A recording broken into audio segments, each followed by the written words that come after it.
ನಮಸ್ಕಾರ, ಲೋಕಾಯುಕ್ತ ದಾಳಿ ಟಿವಿಗೆ ಸ್ವಾಗತ. ನಾನು ಗಾಯತ್. ಖ್ಯಾತ ಉದ್ಯಮಿ ಡಾಕ್ಟರ್ ಸಿಜೆ ರಾಯ್ ಪ್ರಕರಣಕ್ಕೆ ಸಂಬಂಧಿಸಿದಂತೆ ತನಿಖೆ ಚುರುಕುಗೊಂಡಿದ್ದು, ಘಟನಾ ಸ್ಥಳದ ಪರಿಶೀಲನೆ ಹಾಗೂ ಪ್ರಾಥಮಿಕ ತನಿಖೆಯಿಂದ ಹಲವು ಮಹತ್ವದ ಸಂಗತಿಗಳು ಹೊರಬಿದ್ದಿವೆ. ಪ್ರಾಥಮಿಕ ತನಿಖೆಯ ವರದಿಯ ಪ್ರಕಾರ ಡಾಕ್ಟರ್ ಸಿಜೆ ರಾಯ್ ಅವರು ತಮ್ಮ ಬಲಗೈಯಿಂದ ಎದೆಯ ಎಡಭಾಗಕ್ಕೆ ಗುಂಡು ಹಾರಿಸಿಕೊಂಡಿದ್ದಾರೆ. ಗನ್ನನ್ನ ಎದೆಯ ಮೇಲಿಟ್ಟುಕೊಂಡು ಅತ್ಯಂತ ಸಮೀಪದಿಂದ ಗುಂಡು ಹಾರಿಸಿರುವುದು ಪತ್ತೆಯಾಗಿದೆ.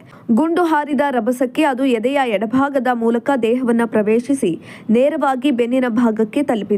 ಎದೆಯ ಮೇಲ್ಭಾಗದ ಮಾಂಸಖಂಡಗಳು ಚದುರದೆ ಗುಂಡು ನೇರವಾಗಿ ದೇಹದೊಳಗೆ ಆಳವಾಗಿ ಇಳಿದು ಬೆನ್ನಿನಲ್ಲಿ ಸಿಲುಕಿಕೊಂಡಿದೆ ಎಂದು ತಿಳಿದು ಬಂದಿದೆ. ಕೇವಲ ಒಂದು ಸುತ್ತು ಗುಂಡು ಹಾರಿಸಿಕೊಂಡಿರುವುದು ಸ್ಥಳದ ಪರಿಶೀಲನೆ ವೇಳೆ ಖಚಿತಪಟ್ಟಿದೆ.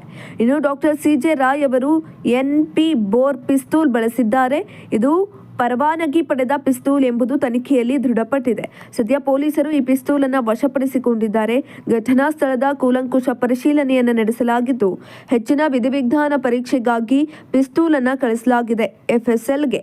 ಇನ್ನು FSL ವರದಿ ಬಂದ ನಂತರ ಸಾವಿನ ಹಿಂದಿನ ಮತ್ತಷ್ಟು ತಾಂತ್ರಿಕ ಕಾರಣಗಳು ಸ್ಪಷ್ಟವಾಗಲಿವೆ.